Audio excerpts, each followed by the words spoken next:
اعوذ باللہ من الشیطان الرجیم بسم اللہ الرحمن الرحیم ان اللہ بے شک اللہ تعالی یأمرکم تم کو حکم دیتا ہے ان تؤدوا یہ کہ تم ادا کرو الامانات امانتوں کو الی اہلیہا ان کے اہل کی طرف۔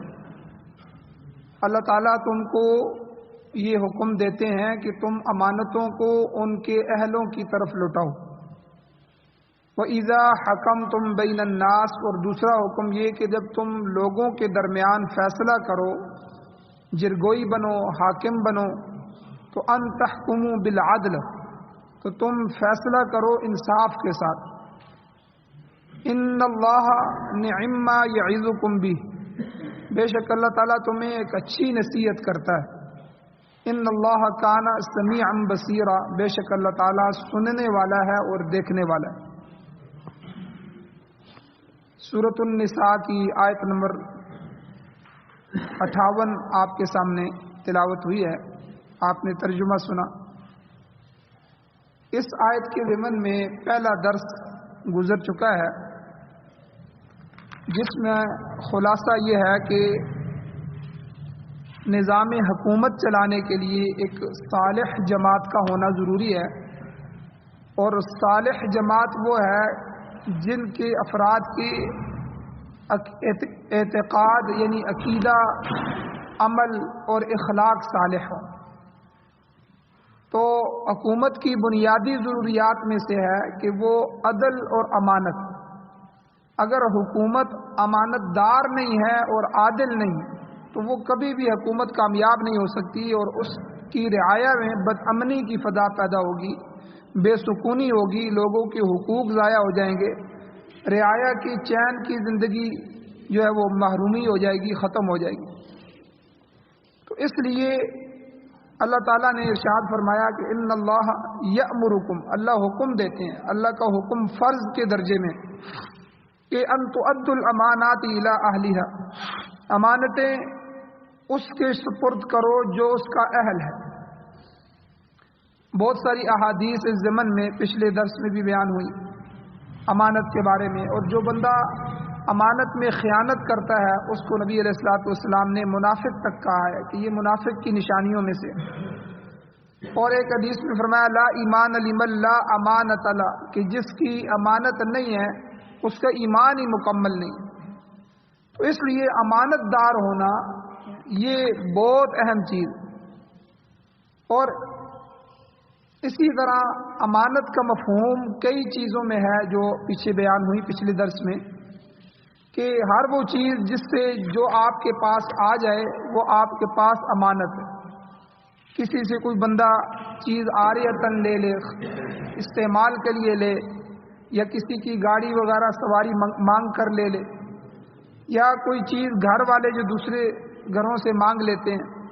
اسی طرح جب کوئی چیز کسی جگہ، کسی روڈ پر، کسی باہر جگہ پہ گری پڑی ہوئی مل لے، لکتا، اس کو اٹھا لیا، اب یہ امانت ہے اس کے پاس کہ وہ اس کے مالکوں تک پہنچائے۔ اسی طرح جو چیز رہن رکھی جاتی ہے تو مرہونہ چیز جو ہے یہ امانت ہے، اس میں خیانت نہ کی جائے۔ کرائے پر کوئی چیز حاصل کی جاتی ہے تو اس کی بھی حفاظت کی جائے کہ مقررہ وقت پر واپس پہنچانی ہے۔ اسی طرح وراثت کا حق کسی کے ذمے ہے تو وہ فوراً ادا کرے جن جن کی وراثت ہے، اور یتیم کا مال اگر ہے تو یتیم کے حوالے کیا جائے۔ قرضدار سے قرضہ لیا ہے تو جو وقت طے ہوا ہے اس وقت پر جو ہے وہ اپنے قرضے کو واپس کرے۔ تو یہ سب چیزیں امانت کے اندر شامل۔ انہی میں سے ایک امانت ہے منصبی امانت۔ کسی عہدے پر یا کسی منصب پر تعیناتی کرنا، کسی کو تعین کرنا، یہ متعلقہ حاکم کے ذمے بہت بڑی امانت ہے۔ ادائیگی امانت کا مطلب یہ ہے کہ جو شخص جس منصب کا اہل ہے وہ اس کے سپرد کرو۔ اگر کوئی عہدہ اہل کے بجائے نااہل کو دیا جائے گا تو وہ خیانت ہوگی، اور ایسا کرنے والا شخص قابل مواخذہ ہوگا دنیا میں بھی، اور اللہ کے ہاں جب پہنچے گا تو اللہ بھی اس سے مواخذہ کریں گے۔ حضور علیہ الصلوۃ والسلام کی حدیث موجود ہے، حضور نے ارشاد فرمایا کہ جو حاکم کوئی عہدہ اس کے اہل کے بجائے اپنے کسی غیر مستحق دوست کو دے دیتا ہے، دوستیوں کی وجہ سے، یا رشتہ داری میں سے کسی رشتہ دار کو دیتا ہے، تو وہ آدمی اللہ کے ہاں ملعون ہے۔ حضور نے فرمایا اللہ کی اس پر لعنت ہے، اس نے امانت میں خیانت کا ارتکاب کیا۔ گویا تقسیم منصب جو ہے، منصب کو تقسیم کرنا، یہ بھی بہت بڑی امانت ہے۔ چونکہ میں نے پہلے بھی ذکر کیا تھا، ہمارے ملک میں یہاں رشوت اور سفارش انتہائی غلیظ طریقے سے چلتی ہے۔ ہر بندہ جو عہدے پر ہے وہ کہتا ہے میرے بندے آ جائیں، ہر ایم پی ہے، ایم این اے جو ہے وہ حاکم چاہتا ہے کہ میرے افراد آ جائیں، پولیس کے اندر بھرتیاں ہوں تو میرے بندے موجود ہوں۔ اب وہ اہل ہیں یا نہ اہل ہیں اس سے ان کو کوئی غرض نہیں ہے، ہم نے رشوت دینی ہے اور سفارش کرنی، بس بندہ ہمارا آ جائے۔ اب ان کو ان پر احسانات بھی ہوتے ہیں، اب جب وہ ان کے بندے پولیس میں پہنچ جاتے ہیں تو وہ انہی کے کام کرتے ہیں۔ ہر بندے نے اپنے افراد بٹھائے، تو اس سے کیا ہوگا، عوام میں بے سکونی ہوگی اور ملک کا بیڑا غرق ہو جائے۔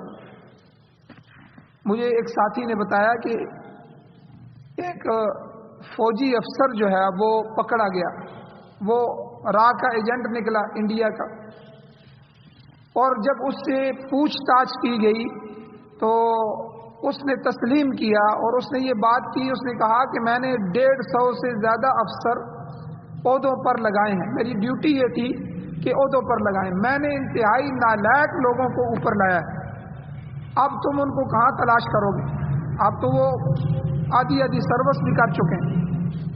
میری ذمہ داری یہ تھی کہ تمہارے پوسٹوں پر نااہل لوگوں کو پہنچایا جائے۔ اب فوج جیسے ذمہ دار ادارے میں اگر افیسر کی جگہ نااہل لوگوں کو بھرتی کیا جائے تو یعنی یہ اس کی ڈیوٹی تھی کہ ہم تمہیں افسر بنا کے وہاں تک پہنچائیں گے، تم نے بھرتی کرنا ہے۔ اب وہ کیڈٹ کے جو بچے ہوتے ہیں ان کو بھرتی کر رہا تھا، تو کہتا ہے انتہائی نالائق اور نااہل قسم کے لوگوں کو میں نے بھرتی کیا ہے تاکہ تمہارے یہ نظام خراب ہو جائے۔ تو آپ دیکھیں کہ اب اسی کی چھان بین ہوتی یا اسی کو اہل کر کے بھرتی کیا جاتا تو اتنا نقصان نہ ہوتا۔ تو یہ ملک اور قوم کا بڑا نقصان ہے، اور ہمارے ہاں تو چلتا ہی یہی ہے، بلکہ ابھی تو کھل کے کہتے ہیں بھئی رشوت اور سفارش یہ دونوں چیزیں لے کے آؤ تو ہم تمہیں بھرتی کر دیں گے، ہمیں اس سے کوئی غرض نہیں ہے کہ تمہاری سندیں ہیں کہ نہیں ہے، بس تم یہ رشوت بھی لاؤ اور جو ہم مانگتے ہیں وہ بھی دو اور سفارش۔ تو اس لیے منصبی امانت، کسی کو کسی منصب پر تعینات کرنا یہ بہت بڑی ذمہ داری ہے۔ اب ہمارے یہ دیکھیں ملک کو چلانے کے لیے سب سے بڑا عہدہ فوج کا جو ہوتا ہے یہ جرنل کا ہوتا ہے، تو جرنل کو بھرتی کرنے کے لیے 5-6 لسٹیں ہوتی ہیں، پوری 5-6 بندوں کے نام ہوتے ہیں۔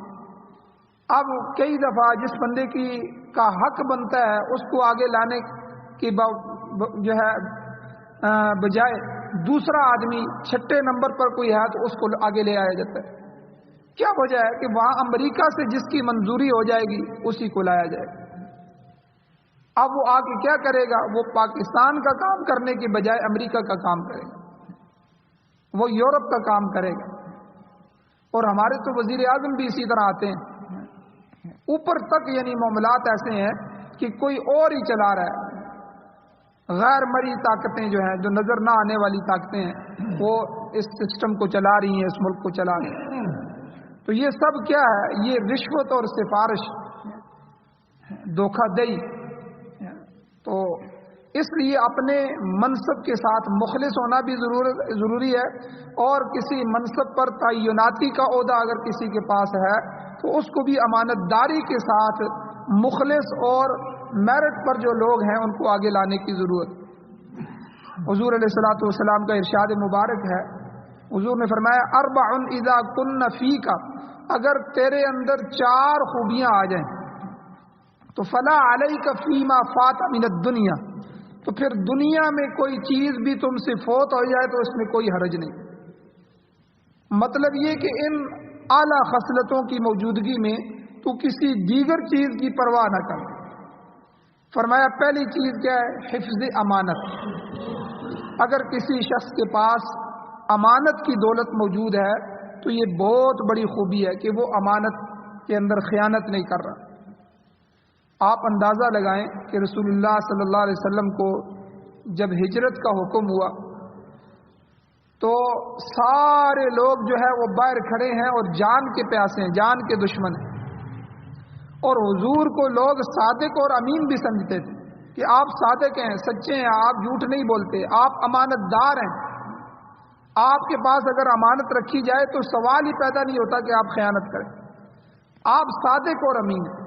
تو لوگوں نے جو ہے وہ قیمتی چیزیں، قیمتی اشیاء جو ہیں حضور کے پاس امانتیں رکھی ہوئی تھیں۔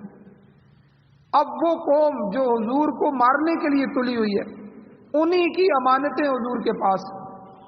حضور علیہ السلام کو اس رات بھی کتنی فکر تھی جس رات حضور نے وہاں سے نکلنا تھا، تو حضرت علی رضی اللہ تعالیٰ عنہ کو اپنے بستر پر سلایا کہ آپ یہاں سو جائیں، اور آپ کی ڈیوٹی یہ ہے کہ آپ صبح جو ہے اٹھ کے یہ ساری امانتیں جو ہے وہ لوگوں میں بعینہ پہنچائیں، اور 3 دن کے بعد آپ فلاں جگہ آ کر ہمیں مل جائیں۔ تو یعنی حضور علیہ السلام کو اس قوم کی، جو قوم حضور کی دشمن ہے، اب حضور یعنی یہ موقع ایسا ہوتا ہے اگر کوئی بندہ کسی کے پاس امانت وہ تو پھنسا لیتا ہے، اچھا تم میرے ساتھ ایسا کرتے ہو تو میں بھی تمہیں دکھاؤں گا، میں دن کے اندر تمہیں تارے دکھاؤں، تو پھر وہ اس کو وہ تنگ کرتا ہے، وہ چیز واپس نہیں کرتا۔ لیکن حضور علیہ السلام کے جان کے دشمن ہیں اور گھر کا محاصرہ کر کے کھڑے ہیں، لیکن حضور علیہ السلام کو ان کی امانتوں کی فکر۔ تو اس لیے حضور نے فرمایا 4 خوبیاں جس میں آ جائیں، پھر اسے کسی کی پرواہ نہیں۔ پہلی جو ہے وہ حفظ امانت ہے کہ تم امانت میں خیانت نہ کرو۔ فقہا اور مفسرین اکرام فرماتے ہیں کہ امانت میں صرف رقم اور یہ چیز شامل نہیں ہے، بلکہ امانت میں غسل، وضو، نماز، روزہ وغیرہ وغیرہ یہ سب شامل ہے۔ ان امانتوں کو بھی احسن طریقے سے مقررہ وقت پر ادائیگی ان کی ہونی ضروری ہے۔ اب وضو ہے تو یہ نہیں کہ وضو آیا تو حضور نے اس کو منافق کا وضو کہا ہے، آ کے جلدی جلدی وضو کرتا ہے اور کچھ اعضاء خشک رہ جاتے ہیں اور جو ہے اس کو پوری طرح پتہ بھی نہیں ہوتا، اور پھر نماز پہ کھڑا ہوتا ہے اور کوے کسی ٹھونک مارتا ہے، کبھی ادھر رکوع میں ادھر اوپر ہوا، ادھر سجدے میں پورا نہیں ہوا، پھر اوپر ہوا، پھر ادھر۔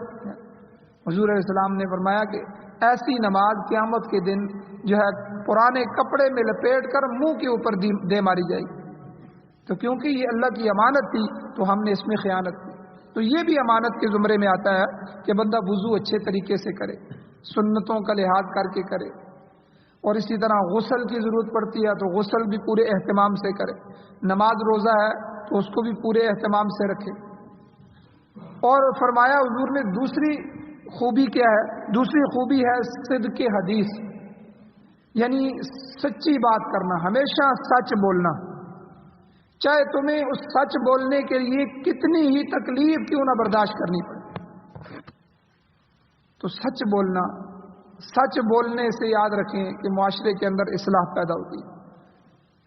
اگر نقصان بھی ہو رہا ہے سچ بولنے سے، لیکن سچ بولیں، نقصان برداشت کریں، اللہ تعالیٰ کو یہ بہت پسند ہے۔ اور یہ تو کافر بھی جھوٹ بولنے کو پسند نہیں کرتے تھے، یعنی جھوٹ بولنا اتنی بری چیز ہے کہ حضور علیہ السلام کے زمانے میں بھی، زمانہ جاہلیت میں بھی کافر بھی جو ہے وہ جھوٹ نہیں بولتے تھے۔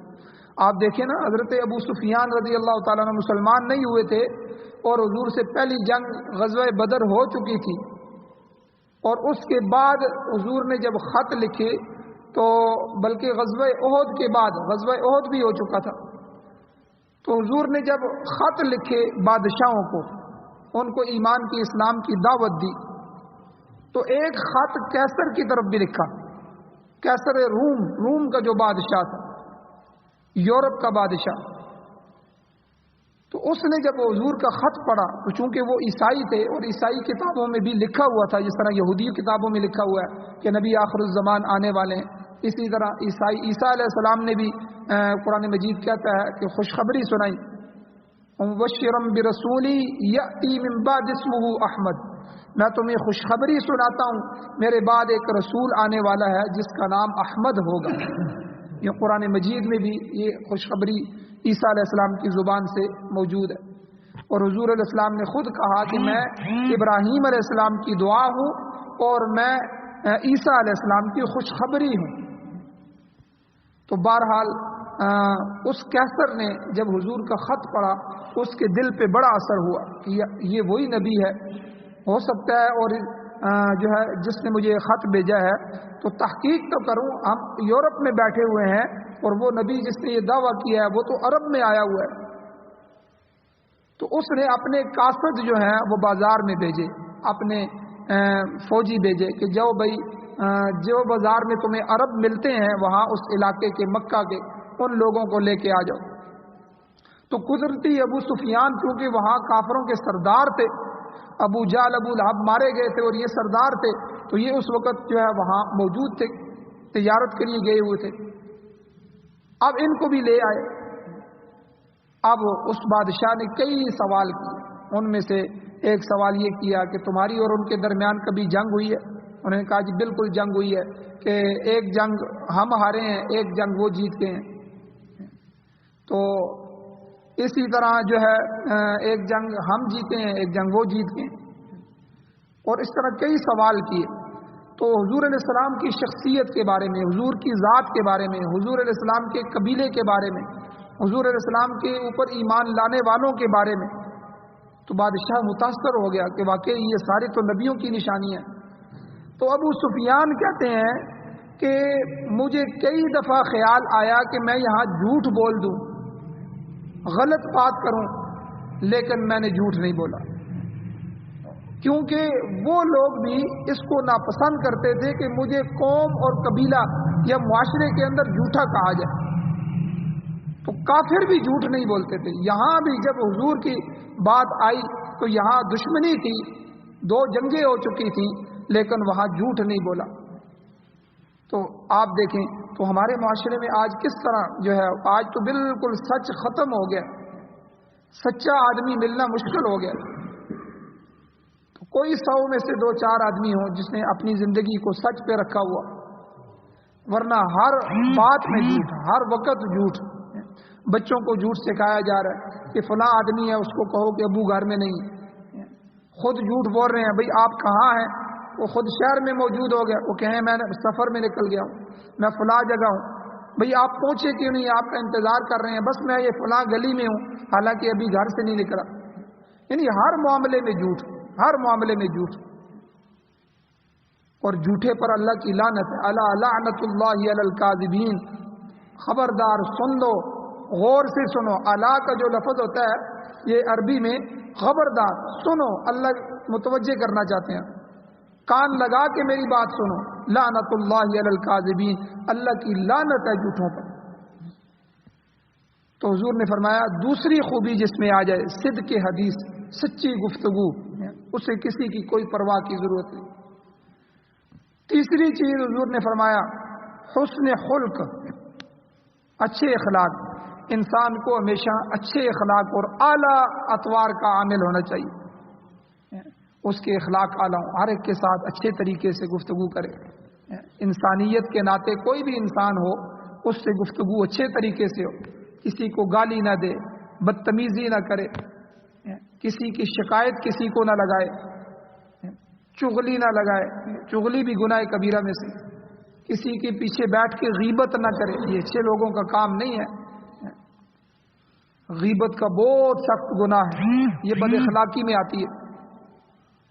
اللہ تعالیٰ نے قرآن مجید میں غیبت یعنی کسی کے بارے میں پیٹھ پیچھے باتیں کرنا، اس کے بارے میں اس کی مثال دی کہ یہ اس طرح ہے کہ جس طرح کوئی آدمی اپنے مردہ بھائی کا گوشت کھائے۔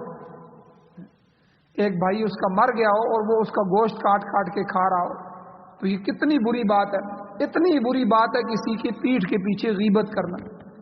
ایک صحابی نے حضور علیہ السلام سے فرمایا کہ حضور اگر وہ بات اس آدمی میں پائی جاتی ہے پھر ہم بیان کریں۔ حضور نے فرمایا یہی تو غیبت ہے، ایک برائی اس میں پائی جاتی ہے، آپ اس کی برائیاں کر رہے ہیں اس کی پیٹھ کے پیچھے۔ ہاں اگر نہیں پائی جاتی تو یہ تو دوسرا گناہ ہو جائے گا، یہ تو بہتان ہو جائے گا۔ کسی کے اندر کوئی چیز نہیں پائی جاتی، آپ اس پہ کہتے ہیں کہ یہ زانی ہے، یہ شرابی ہے، یہ فلاں ہے، حالانکہ وہ ایسا نہیں ہے، یہ تو آپ اس پر بہتان باندھ رہے ہیں۔ بہتان کی سزا تو بہت زیادہ سخت ہے، اس پر تو کوڑے لگائے جاتے ہیں اسلامی ریاست کے اندر، اسلامی حکومت کے اندر۔ غیبت وہی ہے کہ ایک آدمی میں ایک برائی پائی جاتی ہے، آپ کو کیا ضرورت ہے آپ اس کے پیٹھ کے پیچھے اس کی وہ برائیاں بیان کر رہے ہیں؟ تو اسلام نے اس سے بھی منع کیا کہ کسی مسلمان کی عزت کو نہ اچھالا جائے، یہ اس کو مزید بے عزت نہ کیا جائے۔ اور ہم تو اس کو فخر سمجھتے ہیں، کئی لوگوں کو دیکھا ہے بھائی میں تو منہ کے اوپر بات کرنے کا عادی ہوں، میں تو اس کو منہ کے اوپر کہہ دیتا ہوں، حالانکہ کسی کو منہ کے اوپر کہہ کے ذلیل کرنا یہ اللہ کے ہاں لعنت والا کام ہے، اچھا کام نہیں، یہ اخلاق نہیں ہے، یہ بد اخلاقی ہے کہ جگہ جگہ کسی مسلمان، اگر آپ کے ساتھ یہ میرے ساتھ یہ معاملہ کیا جائے، کوئی میرے منہ پر میری جو ہے برائی بیان کر دے، یہ میرے بیٹے کی، یہ میرے بھائی کی، یہ میرے خاندان میں سے، انسان ہے، کمزور ہے، گناہگار بھی ہو سکتا ہے، بلکہ سب سے بڑی خوبی اسلام میں یہ ہے کہ ترغیب دی گئی کہ بھئی گناہوں کو چھپاؤ، لوگوں کے گناہوں کو چھپاؤ، ان کی اصلاح کے لیے کوشش کرو۔ حضور نے فرمایا جب تم دنیا میں کسی کی پردہ پوشی کرو گے، کسی کی گناہ کے اوپر پردہ ڈالو گے، اللہ تعالیٰ قیامت کے دن جب تمہیں سب سے زیادہ ضرورت ہوگی اللہ اس دن تمہارے گناہوں پر پردہ ڈالے۔ کتنی زبردست ترغیب ہے، یعنی گناہ ہو گیا، ہمیں پتہ ہے یہ ایسا ہے، لیکن آپ کو کیا ضرورت ہے لوگوں کو بتانے کی یہ ایسا ہے، یہ ایسا ہے، یا اس سے ایسا گناہ ہو گیا۔ اور ہمارے ہاں تو باقاعدہ تبصرے کیے جاتے ہیں، تجزیے کیے جاتے ہیں، تجزیہ نگار اس پر مضمون لکھتے ہیں کہ تاکہ اسے بھی پتہ چل جائے، محلے میں بھی پتہ چل جائے، پھر پوری دنیا کو پتہ چل جائے۔ تو تجزیہ کر رہے ہیں کہ کسی کے گناہ پر، یعنی یہ بیماریاں فن کے طور پر جو ہے وہ شائع ہو گئی ہیں، ہر جگہ عام ہو گئی۔ تو حضور علیہ السلام نے فرمایا تیسری چیز، تیسری خوبی حسن اخلاق، اچھے اخلاق ہیں، انسان کو اچھے اخلاق کا مالک ہونا چاہیے۔ چوتھی خوبی یہ ہے عفت طعمہ، توم کہتے ہیں کھانے کو، کہ اپنی خوراک کو حلال، طیب اور پاکیزہ بنائے، محنت کر کے جائز ذریعوں سے روزی کمائے۔ اگر جائز ذرائع سے روزی کماتا ہے تو خود بخود وہ روزی پاک صاف ہو جائے گی، کسب حلال ہے۔ اور اگر جائز نہیں کماتا تو حرام ہے، کسی کا حق ضائع کیا، رشوت لی یا رشوت دی، چوری کی، یا مال میں مال پڑا تھا اس کے مال میں خیانت کر لی، تو پھر ایسے شخص کو پاکیزہ خوراک کیسے نصیب ہو سکتی ہے؟ اور حضور علیہ الصلوۃ والسلام کی ایک بڑی سخت حدیث ہے، حضور علیہ السلام نے ارشاد فرمایا کہ قیامت کے قریب لوگ اللہ کے سامنے روئیں گے، گڑ گڑائیں گے، ان کے ہاتھ اوپر جائیں گے اور وہ آنسو بہائیں گے اور اللہ سے مانگ لیں گے اور کہیں گے یا رب یا رب یا رب۔ یہ حضور نے خود ارشاد فرمایا، اے رب، اے میرے پروردگار، اے میرے پروردگار، یہ کر دے، یہ کر دے۔ حضور نے فرمایا ان کی کوئی دعا قبول نہیں ہو۔ وجہ کیا بتائی؟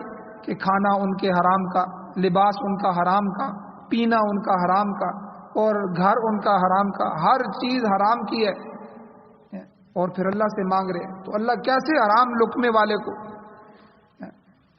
تو حجاج بن یوسف کا واقعہ لکھا ہے کہ حجاج بن یوسف کے زمانے میں صلحاء کی ایک جماعت تھی کہ جو مستجاب الدعوات تھے، جب دعا کرتے تھے وہ دعا فوراً قبول ہو جاتی تھی۔ تو اس نے اپنے کرندوں کو کہا کہ بھئی اس جماعت سے کیسے پیچھا چھڑایا جائے، یہ تو بد دعا کرتے ہیں، دعا کرتے ہیں تب بھی قبول ہوتی ہے بد دعا۔ تو اس نے مشورہ دیا، انہوں نے کہا کہ حرام کا لقمہ ان کو کھلا دو۔ تو اس نے دعوت کی اور دعوت کر کے ان کو وہ اپنا کھانا کھلا دیا، تو ان کی دعائیں ختم ہو گئی۔ تو دعا کی قبولیت آج ہم اللہ سے مانگتے ہیں نا، پھر کہتے ہیں اللہ ہمیں دیتا نہیں، اعمال بھی ہمارے نہیں ہیں، نماز روزہ حج زکوٰۃ اللہ کے حکموں کو بھی پورا نہیں کرتے، الٹا اللہ کی مخالفت کرتے ہیں، ہر معاملے میں، ہر کام میں اللہ کی مخالفت، جھوٹ، غیبت، چغلی، دھوکہ، اور ان سب چیزوں سے ہماری زندگی بھری ہوئی ہے۔ پھر آگے ہم اور دعا بھی نہیں مانگتے، دعا مانگنے کا بھی طریقہ نہیں۔ ایک ہفتے میں ایک جمعہ پڑھتے ہیں، اس جمعے والے دن بھی نہ پہلے کی سنتیں پڑھتے ہیں نہ بعد کی سنتیں پڑھتے ہیں، بغل میں دبا کے جوتی رکھی ہوتی ہے، جو ہی سلام پھیرا اور وہ بھاگ رہے ہیں، دعا بھی نہیں مانگ اپنے لیے، یعنی دعا اللہ سے مانگتے ہی نہیں ہیں۔ پھر جب کچھ معاملہ ہو جائے تو پھر اللہ سے گلہ کرتے ہیں کہ اللہ نے ہمارے ساتھ کیا کر دیا، یہ ہمارے ساتھ کیا ہو گیا۔ استاد جی بہت پریشانیاں ہیں، معاملات سے نہیں نکل پا رہا، یہ ہو رہا ہے۔ بھئی جب ہم اپنی زندگی کو دیکھیں کہ ہم کیا کر رہے ہیں، جس ذات نے دعائیں قبول کرنی تھی اس ذات کے ساتھ ہمارا کیا معاملہ ہے؟ تو اس لیے ہمارے شب و روز جو ہے، ہمارا اوقات جو ہیں وہ کیسے گزر رہے ہیں، ان اوقات کو ہم نے حلال پہ لے کے آنا ہے۔ رزق حلال، کسب حلال، حلال کمائی، اگر حلال کمائی ہو جائے گی تو انشاءاللہ سارے معاملات ٹھیک ہو جائیں گے۔ جو 4 خوبیاں حضور نے فرمایا کہ جس آدمی کے اندر کہ اربع اذا کن فیک، اگر تیرے اندر یہ 4 خصلتیں آ جائیں تو فلا علیک، تمہارے اوپر کوئی حرج نہیں ہے، فیما فات من الدنیا، دنیا میں تجھ سے کوئی چیز فوت ہو جائے، کوئی نقصان ہو جائے تو تب بھی تجھے کوئی حرج نہیں ہے۔ وہ 4 خصلتیں میں نے بیان کر دی ہیں۔ ایک تو حفظ امانت ہے کہ امانت کا خیال رکھا جائے، اور دوسرا جو ہے وہ صدق حدیث ہے کہ سچی گفتگو کی جائے، ہمیشہ سچ بولا جائے، کبھی بھی جھوٹ نہ بولا جائے۔ تیسری چیز حسن اخلاق ہے، اچھے اخلاق کے ساتھ پیش آیا جائے۔ چوتھی چیز جو ہے وہ عفت طعمہ ہے کہ اپنے کھانے کو جو ہے اس کی پاکیزگی کا خیال رکھا جائے، کھانے کو حلال بنایا جائے۔ اللہ تعالیٰ سے دعا ہے اللہ ہمیں عمل کی توفیق عطا فرمائے۔ آمین۔ الحمد للہ رب العالمین والعاقبۃ للمتقین والصلاة والسلام علی رسولہ النبی الامی الکریم۔ اللهم ربنا آتنا فی الدنیا حسنۃ وفی الآخرۃ حسنۃ وقنا عذاب النار۔